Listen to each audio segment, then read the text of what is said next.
Kwa Iringa tunapenda kuwataarifu wananchi kuwa hali ya ulinzi na usalama katika mkoa wetu ni shwari. Tunapenda kutoa taarifa ya ufafanuzi kuhusiana na matukio matatu yaliyojitokeza katika nyakati tofauti kwa muda huu mfupi, ambao la kwanza ni tukio la kupatikana kwa Jordan Kibiki ambaye ni padri wa kanisa Katoliki jimbo la Mafinga, ambaye aliripotiwa kuwa ametekwa na watu wasiojulikana. Baada ya kupokea taarifa hiyo, jeshi la polisi tulifanya uchunguzi wa kina na hatimaye tulifanikiwa kumpata padri huyu akiwa eneo la Mbalizi mkoani Mbeya, na kwamba hakuwa ametekwa ila alitoa taarifa za uongo kwa kutumia mtandao wa kijamii ambao ni WhatsApp,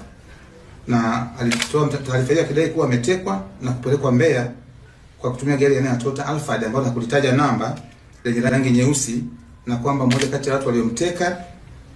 mmoja kati yao alikuwa na bastola. Lakini pia mtuhumiwa katika mazingira hayo, yeye gari lake